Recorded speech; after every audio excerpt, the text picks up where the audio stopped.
मोदी जी इस देश के राजा है और हर 5 साल में जब भी इलेक्शन होते हैं हम लोग एक नया राजा चुनने निकलते हैं। अंगेन घात्रम लवणेन भोज्यम।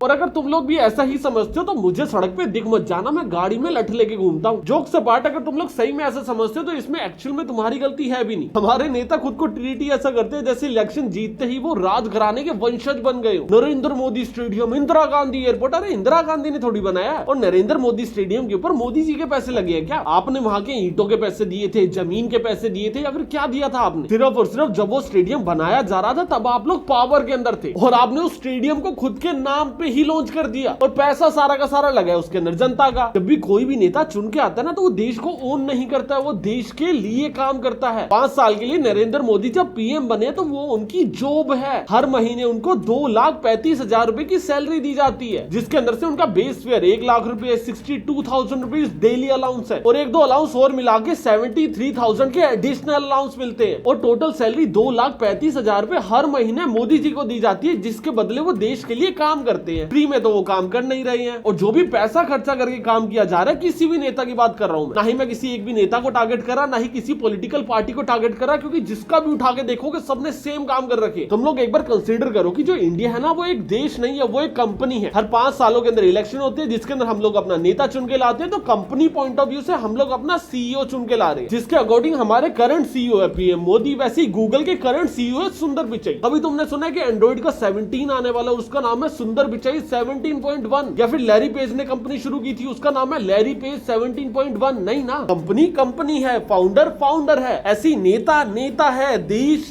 देश है। ये लोग खुद के नाम पे प्रॉपर्टीज बनाना शुरू कर देते जैसे इन्होंने अपनी जेब से पैसा दिया हो। और ऐसा नहीं है कि मैं इस पूरे कॉन्सेप्ट के खिलाफ हूँ, कुछ चीजें मुझे भी समझ आती हैं। जैसे ऑलमोस्ट हर शहर के अंदर ना एक एमजी रोड होती है, महात्मा गांधी रोड। एक आदमी ने देश को आजाद करवाने के लिए अपनी सारी जी जान लगा दी थी और आउट ऑफ रिस्पेक्ट आप लोग उनके नाम के ऊपर सोसाइटीज, रोड्स और इनके नामकरण कर रहे हो, विच इज फेयर। बट एक आदमी जो पावर के अंदर है, जो जी रहा है, वो खुद को इतना ऊंचा समझने लग जाता है कि भैया मैं तो बायोलॉजिकल ही नहीं हूँ। परमात्मा ने मुझे भेजा है, परमात्मा ने मेरे से काम लेना तय किया है। मेरे नाम पे स्कूल खुलेंगे, मेरे नाम पे स्टेडियम बन जाएंगे। एक नेता जिसका सिर्फ और सिर्फ ये काम है कि उसको जितना भी पैसा एलोकेट किया जाता है उसको बेस्ट पॉसिबल वे से यूटिलाइज करना है। फॉर एन एग्जांपल, आप हेल्थ मिनिस्टर हो तो आपका क्या काम है? हेल्थ मिनिस्ट्री को एक बजट अलॉट किया जाएगा और जो हेल्थ मिनिस्टर होंगे वो उस पैसे को बेस्ट पॉसिबल वे से यूटिलाइज करेंगे। ऐसे नितिन गडकरी क्या करते हैं, उनको रोड के लिए और इंफ्रास्ट्रक्चर के लिए एक बजट अलॉट कर दिया जाता है। अब नितिन गडकरी सर का काम है कि वो इस पैसे को बेस्ट पॉसिबल वे से एलोकेट करे और ये उनकी जॉब है। अगर मैं गूगल में काम कर रहा हूं और मैं मार्केटर हूं, मुझे भगवान थोड़ी मानने लग जाओगे क्योंकि मेरी वजह से गूगल कंपनी बड़ी हुई है। अरे पैसे लेके काम कर रहा हूं मैं। पर एक्चुअल में हमारे नेताओं के पास ना इतनी ज्यादा पावर आ चुकी है, खुद की इतनी वर्शिप करने लगे ना, खुद की खुद ही पूजा करते हैं। और एक आधा नहीं, सारे के सारे इतने इनसिक्योर हो चुके हैं, पूछो मत। एक डेटा बताता हूं, पीछे बेटी बचाओ बेटी पढ़ाओ योजना लॉन्च की गई थी। उसके अंदर 2016 से लेके 2019 तक 446 करोड़ रुपीस इन्वेस्ट किए गए, जिसके अंदर से 352 करोड़ रुपीस सिर्फ और सिर्फ एडवर्टीजमेंट पे खर्चे गए। और हर एडवर्टीजमेंट में क्या होता था, पीएम मोदी जी की फोटो। 2014 से लेके 2022 तक टोटल 740 करोड़ रुपए खर्चे गए थे, जिसके अंदर से 401 करोड़ रुपए सिर्फ और सिर्फ एड के ऊपर खर्चे गए थे। और इस डेटा को ना क्रिटिसाइज करने वाले 1000 लोग आ जाएंगे, भाई आज का डेटा बता, कल का डेटा बता, ये जरूरी था, ये था, वो था। पर ना तुम एक बार कॉन्सेप्ट समझो। अभी पीछे क्या हुआ, केजरीवाल ने ना दिल्ली के अंदर काफी सारे कैमरास इंस्टॉल करवा दिए थे। रेखा गुप्ता की सरकार आई, रेखा गुप्ता ने क्या किया, कैमरास के ऊपर ना खुद के पोस्टर लगवाने शुरू कर दिए कि भैया ये कैमरास ना रेखा गुप्ता सरकार ने लगवाए। एक ऑलरेडी एग्जिस्टिंग कैमरास के ऊपर रेखा गुप्ता सरकार ने अपने खुद के पोस्टर्स लगवा दिए हमारे पैसों से, और उसका खर्चा बाद में मार्केटिंग बजट में डाल दिया जाएगा। ये क्रेडिट देखिए, क्रेडिट खोर सरकार के बारे में बात कर रहे हैं।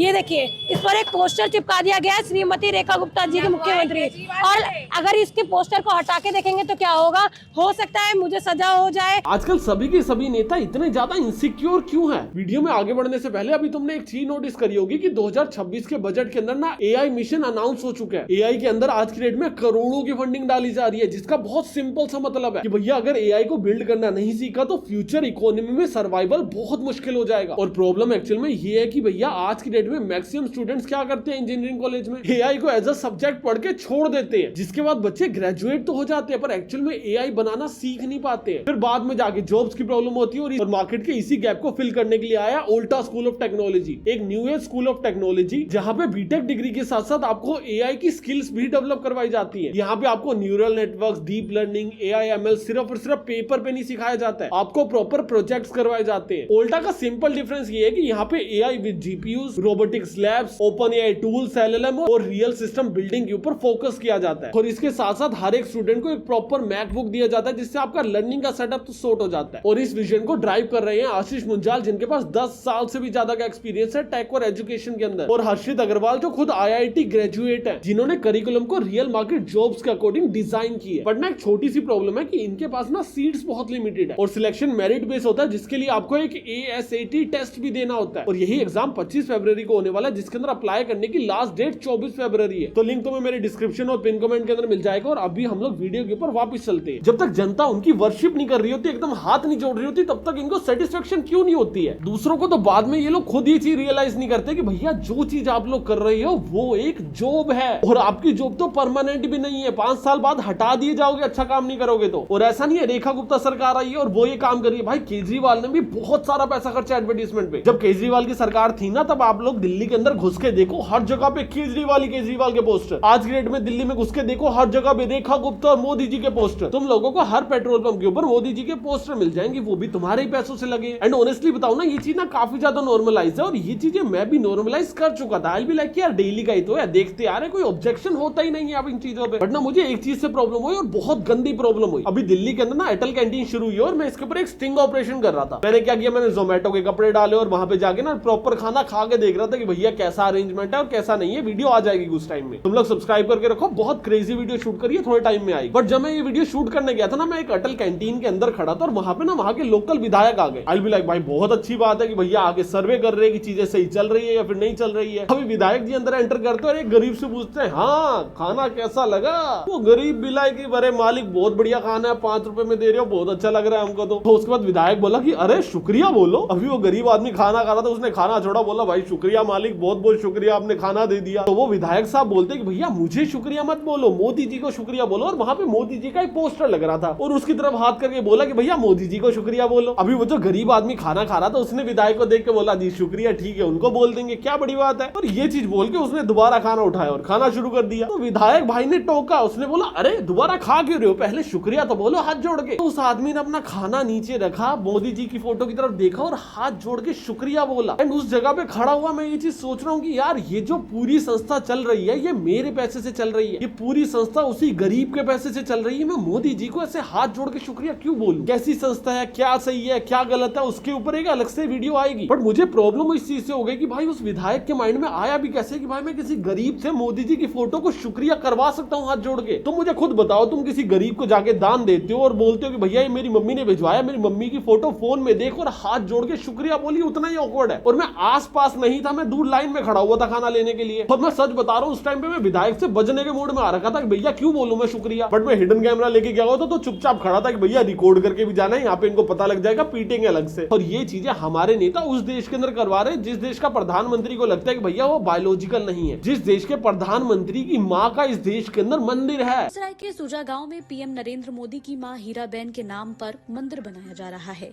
लोगों ने ही चंदा इकट्ठा किया और गांव में बने 2 मंजिला सामुदायिक भवन के ऊपर हीराबेन मंदिर का निर्माण करा दिया। देखो यार, मेरा इसके ऊपर कोई ओपिनियन नहीं। अगर आप लोगों को लगता है कि मंदिर बनाना सेंसेबल है तो ठीक है भैया, बनाओ, 5-6 बनाओ, 60 बनाओ। पर मेरा एक आर्ग्यूमेंट है छोटा सा कि भैया मंदिर शायद भगवान के लिए, एंड मोदी जी की मम्मी जी को डेफिनेटली रिस्पेक्ट मिलनी चाहिए, वो काफी बड़े हैं हमसे, हमको आदर प्रणाम करना चाहिए। अभी वो नहीं है इस दुनिया के अंदर, हमको उनके बारे में बुरा भी नहीं बोलना चाहिए। बट मंदिर बनाना, आई मीन बाकी तुम पे भाई, तुमने चंदा इकट्ठा करके बनाया था, जिसने चंदा दिया था उसकी पूरी चॉइस है, तुम लोग कुछ भी बना सकते हो, राइट। तो अगर तुमने अपने पैसे से कुछ भी बनाया, मेरा कोई भी हक नहीं बनता बोलने का, पर मेरा इस चीज के ऊपर बोलने का बहुत हक बनता है कि भैया जो नरेंद्र मोदी स्टेडियम या फिर इंदिरा गांधी एयरपोर्ट बना था, वो इंडियन स्टेडियम या फिर इंडियन एयरपोर्ट होना चाहिए था। और अगर तुम लोगों को जेन्युइनली किसी को क्रेडिट देना ही है ना, अगर तुम लोगों को लगता है कि यार ये हस्ती ना बहुत महान रही है, for an example Sardar Vallabh भाई पटेल की आपने स्टैचू बनवा दिया, उसके अंदर कोई भी कमी नहीं है। तुम लोग मुझे बताओ, कोई भी ऐसा नेता जो एक गद्दी के ऊपर बैठ के एक एसी रूम के अंदर बैठ के सिर्फ और सिर्फ ऑर्डर पास कर रहा है कि हाँ भाई सरकारी पैसे को इस जगह पे खर्च दिया जाए। उस आदमी का हक बनता है एक स्टेडियम का नाम बनने का, या फिर एक ऐसा सोल्जर जो बॉर्डर के ऊपर खड़ा था और शहीद हो गया। एक बार मैं शहीद बोल रहा हूँ ना, चीजें बहुत सुनने में नॉर्मल लगती है और छोटी सी लगती है कि हाँ भाई हो गया होगा शहीद। एक ऐसा इंसान जिसने देश के लिए अपनी जान दे दी और अब वो नहीं है, उसका परिवार है पीछे और जैसे तैसे करके जिंदगी काट रहा है, पर वो आदमी नहीं है अभी। एक आदमी ने देश के लिए अपनी जान दे दी, वो ज्यादा उस नाम का हकदार है या फिर वो आदमी जो सिर्फ और सिर्फ एक गद्दी पे बैठा अपनी नौकरी कर रहा है। और अगर तुम लोग प्रैक्टिकली देखोगे ना तो ये वर्शिप बहुत गलत है। अभी किसी देश की एक वीडियो आ रही थी जिसके अंदर एक प्राइम मिनिस्टर जाके ना किसी कैफे के अंदर बैठ जाता है और वो जो कैफे का ओनर होता है उसको वो प्राइम मिनिस्टर पसंद नहीं आता, वो अपने प्राइम मिनिस्टर को भगा देता है कि चल साले निकल यहाँ से, मुझे तो पसंद ही नहीं है। ना ही उसके ऊपर बुलडोजर चढ़ा, ना उसको गुंडों ने पीटा, ना उसके ऊपर थ्रेड कॉल्स आए। और ये चीजें एक डेमोक्रेसी के अंदर होनी मैंडेटरी है, ऐसा नहीं ऑप्शन है या फिर हो गया होगा गलती से, होनी ही होनी चाहिए, ऐसा ही होता है। और हम लोग दुनिया की सबसे बड़ी डेमोक्रेसी फ्लोट डेमोक्रेसी लेके घूम रहे हैं। समझो एक ऐसा आदमी जिसके पास इस देश को चलाने की पावर है ना, उसको ग्राउंडेड होना बहुत जरूरी है। और जब जब आपको कांस्टेंट पावर मिलती रहती है ना, आप ग्राउंडेड होना बंद कर देते हो। आप लोग कभी भी पीएम मोदी के ना 2013 के इलेक्शन चलाओ जब वो ओपोजिशन के अंदर थे, और आज की डेट में उनकी अब की वीडियो चला दो, ऐसा लगता है 2013 के पीएम मोदी खुद ही को रोस्ट कर रहे हैं। जब आपकी ओपोजिशन वीक होती है, जो पार्टी पावर के अंदर होती है, उसको पता होता है कि भैया मैं ही आने वाला हूँ, मोदी नहीं तो कौन, मोदी नहीं तो कौन, पूरी मीडिया मेरी जेब में है। जब उसको ये चीजें पता होती है ना, तो वो लोग देश के लिए काम नहीं करते, वो खुद की ईगो को सेटिस्फाई करने के लिए काम करते हैं। और ऐसा नहीं कि सिर्फ और सिर्फ बीजेपी सरकार कर रही है, कांग्रेस सरकार ने भी बहुत की है। जवाहरलाल नेहरू, इंदिरा गांधी और राजीव गांधी, इनके नाम पे जितने भी एसेट्स बनाई जा चुकी है ना, उसकी टोटल वर्थ 1 लाख करोड़ से ज्यादा है। और एक रिपोर्ट के अकॉर्डिंग इनके नाम पे 450 से ज्यादा गवर्नमेंट स्कीम्स हैं, 39 से ज्यादा यूनिवर्सिटीज है, 74 से ज्यादा पार्क्स है और 98 से ज्यादा एजुकेशनल इंस्टीट्यूट्स हैं। और ये इनके नाम पे इसलिए बनाया गया क्योंकि भैया इनके लोग पावर के अंदर थे, तो अपने ही नाम पे चकवाते गए। क्योंकि इंडिया के अंदर पहले से चलता आ रहा है कि भैया जो पावर में आएगा वही अपना राज चलाएगा। केजरीवाल ने अपने टेन्योर के अंदर मोहल्ला क्लिनिक बना रखे थे, रेखा गुप्ता आई, मोहल्ला क्लिनिक के नाम चेंज कर दिया और आरोग्य मंदिर बना दिया। क्यों नाम चेंज किया भैया? नाम चेंज करने में तो बहुत पैसा लगेगा, सिर्फ और सिर्फ इसलिए नाम चेंज किया गया क्योंकि भैया जो मोहल्ला क्लिनिक बनाए गए थे पूरा पूरा कॉन्सेप्ट ही केजरीवाल का था। तो अगर आज की डेट में रेखा गुप्ता उस कॉन्सेप्ट को फंड करेगी तो भैया क्या होगा? केजरीवाल के कॉन्सेप्ट की प्रमोशन होगी। और अभी बीजेपी गवर्नमेंट पावर में आ चुकी है, तो भैया केजरीवाल की प्रमोशन क्यों की जाए? तो हम लोग नाम बदलेंगे, उसको अलग से मार्केट करेंगे, हजारों करोड़ों रुपए उसकी मार्केटिंग के ऊपर लगाएंगे। क्यों? ये वही पैसा जो तुम्हारे वेलफेयर के लिए स्पेंड होने वाला था, ये उनकी ईगो को सेटिस्फाई करने के लिए स्पेंड होगा। और मैंने पहले भी बताया था, सरकारों का काम पैसे को बेस्ट वे से यूटिलाइज करना होता है। बस उनका काम होता है फ्यूचर प्रोजेक्शंस को देखना, और जितना ही पैसा सरकार ने कलेक्ट किया है उस पैसे को बेस्ट वे से यूटिलाइज किया जाए जिससे देश आगे बढ़े। और हमारी इंडियन पॉलिटिक्स में कोई भी पार्टी उठा लो, हमारे देश के लिए कोई काम करने के लिए राजी नहीं है, सबके सब अपनी खुद की पार्टी के लिए काम करते हैं। तुमने वो वीआईपी कल्चर भी देखा होगा ना कि भैया सड़कें चौक कर दी जाती हैं, उन रास्तों को पहले से ही चौक कर दिया जाता है रेड लाइट्स के ऊपर, जहां से नेताजी अगले 15 मिनट बाद गुजरने वाले हैं। और उसको क्यों चौक कर दिया जाता है पता है? इसलिए नहीं क्योंकि उनकी सिक्योरिटी है, सिर्फ और सिर्फ इसलिए क्योंकि नेताजी ना ट्रैफिक के अंदर नहीं फंसना चाहते। नेताजी का टाइम बहुत इंपॉर्टेंट है, तुम लोग तो गांडू हो, सिर्फ और सिर्फ नेताजी का टाइम इंपॉर्टेंट है। तो जब नेताजी एक लोकेशन से दूसरी लोकेशन पे जाएंगे ना, तो उनको ट्रैफिक नहीं चाहिए, तो नेताजी हमारे पूरी की पूरी सड़क को जाम करवा देते हैं। अगर कोई पीछे एम्बुलेंस में पड़ा मर रहा है तो भाई ये तो उसकी गलती ना, जब नेताजी को निकलना था वो बीमारी क्यों पड़ा। अगर किसी बच्चे की डिलीवरी होने वाली है तो भाई पूरी की पूरी गलती महिला की है, थोड़ा देर रोक के रखना चाहिए था, क्योंकि अभी नेताजी गुजरेंगे यहाँ से। और ये वही नेताजी है जिन्होंने आपका भला करने की कसम खाई थी। और हर कोई नेता आएगा बोलेगा भैया ये वीआईपी कल्चर तो गलत है, हमको पावर मिलाओ, हम हटा देंगे। पर हटाता कोई नहीं है, क्योंकि जब दूसरा आदमी पावर के अंदर आता कहता है यार ये तो मजेदार चीज है, वीआईपी कल्चर को तो रहने देंगे, ना हमको टोल भरना पड़ता, ना हमको कहीं भी रुकना पड़ता, ना कोई ट्रैफिक होता, सड़कें तो हमारी खुद ही की है, क्योंकि हम लोग जॉब थोड़ी कर रहे हैं, हम लोग राजा हैं। और यही उन नेताओं की सोच बनती जा रही है। तुम लोग कितने भी नेता बदल लो, कितनी भी सरकारें बदल लो, हर सड़क 3 बार बनेगी। सबसे पहले सड़क बनेगी, फिर आगे उसको खोदेंगे, उसके बाद उसमें पाइपलाइन बिछेगी, फिर दोबारा सड़क बनाएंगे, फिर दोबारा खोदेंगे, फिर उसमें सीवेज लाइन बिछेगी, फिर दोबारा सड़क बनाएंगे। और एक सड़क बनने में 5 साल लग जाएंगे। क्यों लगेंगे? क्योंकि भैया एक सड़क को 3 बार बनाया जाएगा और तीनों बार टेंडर दिया जाएगा, और तीनों बार टेंडर में स्कैम होगा। जिस पैसे से 3 सड़कें बनाई जा सकती थी उससे सिर्फ एक बनेगी, और वो भी कॉम्प्रोमाइज्ड होगी। उसके अंदर भी काफी लोगों ने पैसा खाया होगा। आप लोगों को इंडियन सड़कों की हालत तो पता ही है। अभी ना इस चीज को इस लेंस से देखो, अगर तुम लोग कहीं पे जॉब करते हो और कंपनी ने तुम्हें एक लैपटॉप दे रखा है, तुमने कल को लैपटॉप घुमा दिया तो तुम लोग कंपनी को लैपटॉप वापस करोगे ना? तुम्हारी रिस्पॉन्सिबिलिटी थी ना, लैपटॉप कंपनी ने काम करने के लिए दिया था ना, आपने कैसे घुमा दिया या फिर आपने तोड़ दिया, गिरा दिया, खराब कर दिया, आपकी रिस्पॉन्सिबिलिटी है सर। कंपनी थोड़ी आपको बार बार नया लैपटॉप लेके देती रहेगी। ऐसे ही जब हमारे नेता 100 करोड़ रुपए के पुल गलत बना देते तो भैया इनसे अकाउंटेबिलिटी कोई क्यों डिमांड नहीं करता? क्यों नेताजी से नहीं पूछा जाता कि भैया जो 100 करोड़ रुपए आपने बर्बाद कर दिया ये वापस कब दे रहे हो? ऐसे ही जब हमारे नेता 100 करोड़ रुपए के पुल गलत बना देते तो भैया इनसे अकाउंटेबिलिटी कोई क्यों डिमांड नहीं करता? क्यों नेताजी से नहीं पूछा जाता कि भैया जो 100 करोड़ रुपए आपने बर्बाद कर दिया ये वापस कब दे रहे हो? हर इलेक्शन के अंदर अंदर झूठे वादे किए जाते हैं और हर इलेक्शन के 6 महीने बाद ही हर वो आदमी पछताने लग जाता है कि भैया 5 साल इसी आदमी के साथ फंस गया, मैं दोबारा इसको चेंज भी कर लूंगा, दूसरी सरकार आएगी उसमें फिर 5 साल फंस जाऊंगा। इनके तरीके ही ऐसे होते हैं, जीतने के 6 महीने तक काम करते हैं, उसके बाद 2.5-3 साल गायब हो जाते हैं, फिर जब इलेक्शन होने वाले होते हैं 1.5 साल फिर काम कर देते हैं, बीच में 3 साल ऐसे अधमरों की तरह गायब हो जाते हैं जैसे देश में रह ही ना रहा। इसलिए ना मैंने अपनी एक पुरानी वीडियो के अंदर बोला था कि भैया हर साल इलेक्शन होने चाहिए। और अभी तुम्हें लगेगा कि यार हर साल इलेक्शन करोगे इतना सारा पैसा वेस्ट होगा, ये होगा वो होगा। इतने बड़े लेवल पे इलेक्शन अनाउंस होने ही नहीं चाहिए और करने अलाउड भी नहीं होने चाहिए। और अगर कोई नेता काम नहीं कर रहा है तो उसको हटाने का भी प्रावधान होना चाहिए हमारे पास। और ये चीज मैंने पीछे एक वीडियो के अंदर बोली थी और यही चीज को राघव चड्ढा ने भी उठाया है। मैंने पार्लियामेंट की उनकी एक स्पीच देखी थी जिसके अंदर उन्होंने उठाया था। मैं ये नहीं बोल रहा कि भैया मेरी वीडियो को देख के उठाया, ओपिनियन सेम हो सकते हैं, पर मेरे को बहुत अच्छा लगा ये चीज देख के कि भैया जो चीज मैं सोच रहा था वो राघव चड्ढा ने पार्लियामेंट में रखी। और अभी तुम्हें यहाँ तक आने के बाद लगेगा कि यार क्या चीज गलत है, हमको बताया पर सही कैसे होगा। और सच बताओ सही करना बहुत मुश्किल नहीं है, अकाउंटेबिलिटी से एकदम सही हो जाएगा। देश चलाना जितना मुश्किल लगता है ना उतना है नहीं। मैंने तुम्हें 1-2 वीडियो दिखाता हूँ, सबसे पहले तुम वो वीडियो देखो और बताओ कि इसमें गलत कौन है।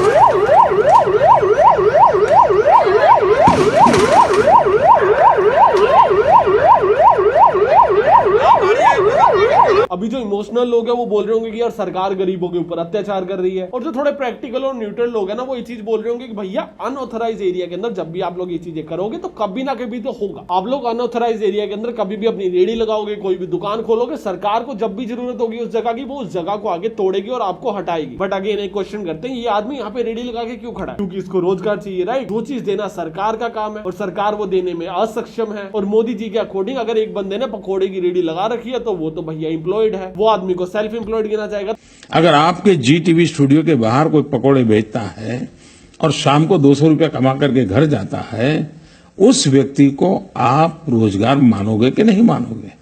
तो मोदी जी के अकॉर्डिंग ये जो बिजनेस है ये अप्रूव्ड बिजनेस है, तो अगर ये अप्रूव्ड बिजनेस है तो इसकी रेडियो को क्यों तोड़ा जा रहा है? सरकार से उम्मीद करी तो पेपर लीक हो जाते हैं, खुद से उम्मीद करी तो रेडियो टूट जाती है। एक आदमी क्या करे आप मुझे ये बताओ। मान लिया कि आपको वो जगह को यूज करना है, और जो आदमी खुद का रोजगार खुद बना के बैठा है उससे रोजगार छीनना कहाँ का जस्टिस है? अगर आपको इस जगह को यूज करना है तो कोई और जगह दो, उसको बोलो कि भैया वहां पे एक ऑथराइज मार्केट है, तेरी जितनी भी रेडियो यहाँ लगी हुई सारी की सारी रेडियो को वहां पे जगह दूंगा, एक मार्केट बना के दूंगा, उसके अंदर लोग आएंगे। तू मेरे से काम मांग नहीं रहा है, खुद से काम कर रहा है, तेरा काम नहीं छीनूंगा। अब जिसकी तुमने रेडी छीन ली ना वो आदमी क्या करेगा? वो मर जाएगा क्या? 80 करोड़ लोगों को तुम लोग बिठा के रोटियां खिला रहे हो, पहले सूखी रोटी दे देते हो, फिर अटल कैंटीन खोल देते हो, फिर गीली रोटी भी देने लग जाते हो। नाकारा लोग बनाए जा रहे हो, भरे जा रहे हो। हमारे देश की पॉपुलेशन सबसे ज्यादा है, यूथ हमारा स्ट्रेंथ है। अरे घंटा स्ट्रेंथ है ये तुम्हारा, इतना खोखला यूथ है, कुछ नहीं आता इसको। हर साल 15 लाख इंजीनियर पास आउट करते हैं, जिसके अंदर से जो सिर्फ जॉब से वो 2.5 लाख इंजीनियर्स के लिए, और उसकी 50% फील होती है। 15 लाख लोगों में से हर साल जरूरत 2.5 लाख लोगों की है, फिर भी हायर सिर्फ 1.5 लाख लोग किए जा रहे हैं, क्योंकि 1 लाख लोग और ज्यादा काबिल मिल ही नहीं रहे हैं। खोखला यूथ लेके घूमे जा रहे हैं, हर किसी के पास डिग्री है, क्या करे इसका? और सरकार हमेशा इजीएस्ट पे परोसेगी, सरकार हमेशा वही चीज करेगी जिससे आपको मजा आए। और एक्चुअल में सरकार का काम क्या? मजे देना नहीं है आपको बिठा के, आपको काबिल बनाना है, आपको योग्य बनाना है। लाडली बहन योजना के अंदर ये दे दूंगा वो दे, अरे भाई काम करो, उसको शिक्षा दे दो ढंग की। बहनों को फ्री बस की टिकटें, भैया को ये भैया को वो, अरे भाई पढ़ा दो इनको अच्छे से। आपके घर में फ्री बिजली दे देंगे, फ्री पानी दे देंगे, हमको वोट दो हमको। अरे फ्रीबीज बांट बांट के तुमने देश को खोखला कर रखा है, वही पैसा लोगों को काबिल बनाने के ऊपर लगा दो। चाइना को देख लो, उसने सी टर्टल स्ट्रेटेजी अपनाई थी। उसने क्या किया? अपने देश के अंदर लोगों को हाईएस्ट एजुकेशन दी फ्री के अंदर, उसके बाद सभी को भेज दिया यूएस के अंदर काम करने के लिए। और जब वो लोग यूएस के अंदर काम करके सीख गए, उनको वापस अपने देश में बुला लिया और अपने देश के अंदर कंपनी शुरू कर दी। भर भर के स्कीम्स दी कि भैया अपने देश के अंदर वापस आके काम करो, हम लोग तुम्हें सपोर्ट करेंगे। और अपना देश देख लो, कोई आदमी बाहर चला जाए मुड़ के वापस आता नहीं है। बहुत सिंपल स्ट्रेटेजीज है जिसको छोटे लेवल पे हर फाउंडर इंप्लीमेंट कर रहा होता है। मैं तुम्हें एक एग्जांपल देता हूं, मैं क्या करता हूं, तो मैं ना अपनी कंपनीज के अंदर जो भी एम्प्लॉइज हायर करता हूं ना, कंटेंट क्रिएशन में स्पेशली, चाहे वो एडिटर हो, राइटर हो या कोई भी फील्ड से हो, मैं 1-1.5 हफ्ता, 2 हफ्ता, 3 हफ्ता, 4 हफ्ता कभी उसका काम यूज में लेता ही नहीं हूं। मैं उसको पहला महीना ऑलमोस्ट फ्री में बिठा के सैलरी देता हूं कि भैया तेरा काम यूज में नहीं लूंगा, तू सीख, कितनी मर्जी सैलरी पे आ रहा हो, तू मेरा स्टाइल सीख, जब तू परफेक्ट हो जाएगा तभी तेरा काम यूज करूंगा। जब वो काबिल बन जाएगा फिर वो मेरे लिए एक एसेट बन जाएगा। और मैंने क्या किया, जब उसको 1 महीना फ्री के अंदर सैलरी दी, वो पैसा वेस्ट किया नहीं, उसको काबिल बनाया जिससे कल को वो मेरे काम आ सके, उसको कंपनी का एक एसेट बना दिया। और यही चीज तो सरकार को करनी है। सोचो ये जो बंदा भी मैं हायर करके लाया उससे काम भी ना करवाऊं और उसको मुफ्त में खाना पीना भी देता रहूं, वो तो और ज्यादा खोखला बन जाएगा ना। और यही सरकार कर रही है। अच्छे स्कूल्स बनाओ, एजुकेशन को अच्छा करो, एआई को इंप्लीमेंट करो, और ये चीजें करनी कोई बहुत मुश्किल नहीं है सर। और हम लोगों के साथ ना एक धोखा हुआ और तुमने ना वो चीजें नोटिस नहीं करी है। मैं ना पीछे किसी के मुंह से सुना था, मेरे को ना बस उसका नाम नहीं याद, उसने बोला था Modi is a lost opportunity. जो काम मोदी कर सकता था ना वो इस देश का कोई भी आने वाला प्रधानमंत्री कर पाएगा या फिर नहीं कर पाएगा हमें नहीं पता। देखो पॉलिटिकल बिल्कुल नहीं होते। एक प्रैक्टिकल सिनेरियो के ऊपर बात करते हैं। मोदी जी ने आगे बोला भैया नोट बंद कर रहा हूं, आधे से ज्यादा देश ने सवाल तक नहीं किया। मोदी जी ने आगे बोला कि भैया कोविड हो गया, थाली बजाओ, लोगों ने बजाई। मोदी जी ने बोला दिया जलाओ, लोगों ने जलाई। इस लेवल का कट्टर फैन बेस, लोग पागल है मोदी के पीछे। मोदी जी जब पावर के अंदर थे ना, ये आदमी जो बोलता ना लोग करते। बट फॉर्चुनेटली अनफॉर्चुनेटली तुम जिस भी तरीके से इसके देखो, लाइफ टाइम तक मोदी जी देश के प्रधानमंत्री नहीं रह सकते। पावर चेंज होगी, एक दिन राहुल गांधी भी आएगा। अब आएगा, 10 साल बाद आएगा, 50 साल बाद आएगा, पता नहीं पर आएगा। बट क्या लोग उसके ऊपर इतना भरोसा करेंगे? बट अगर वो चीजें करना भी चाहेगा तो क्या वो इस लेवल पे करने की क्षमता रखेगा? जिस लेवल की पावर मोदी जी के पास थी, क्या वो किसी और ऑपोजिशन नेता के पास या प्राइम मिनिस्टर के पास होगी? देश के अंदर 2014 से पहले क्या हुआ था, कि इसका कितना कट्टर फैन बेस था, मुझे वो चीजें नहीं पता। जब से मुझे पॉलिटिक्स समझ आई है, 2010 चल रहा था, और 2014 के अंदर जो वेव केजरीवाल को लेके और पीएम मोदी के नाम पे आई थी, वो कहीं नहीं आई पहले। एटलीस्ट 2010 से लेके 2014 के बीच में तो नहीं आई। और 2014 से लेके आज 2026 हो चुके हैं, ऑलमोस्ट 12 साल हो चुके हैं पीएम मोदी को। और आप लोग डेफिनेटली उनकी 10 चीजें अच्छी गिनवा सकते हो और 10 चीजें बुरी गिनवा सकते हो, और वो आर्ग्यूमेंट ही नहीं है। आर्ग्यूमेंट सिर्फ इतना सा है कि Modi is a lost opportunity. इस देश को मोदी चाहिए था उस टाइम पे, और इस देश को मोदी अच्छा काम करता हुआ चाहिए था। जब आप अपनी जनता को ट्रेन करते हो ना, तो उनको डिफिकल्टी आती है। मेहनत करना सबके लिए टफ है। कल को राहुल गांधी आगे बोलेगा ना मेहनत करो, लोग बोलेंगे यार हमें लूट के खा रहा है। मोदी जी आगे बोलते ना शुरू में कि भैया मेहनत करो, लोग नहीं बोलते, क्योंकि उस टाइम पे इस आदमी का हो रहा था जो अभी काफी हद तक कम हो चुका है। पर ये आदमी मानो या ना मानो एक बहुत क्रेजी इन्फ्लुएंशियल पावर लेके बैठा था, और इस ओरा का सही तरीके से यूटिलाइजेशन ना होने की वजह से इस देश को फर्क पड़ा है। तो उल्टा स्कूल ऑफ टेक्नोलॉजी को चेकआउट करना बिल्कुल मत भूलना। लिंक तुम्हें डिस्क्रिप्शन और पिन कमेंट के अंदर मिल जाएगा, और मैं तुमसे मिलता हूँ एक अगली वीडियो में। तब तक के लिए बाय।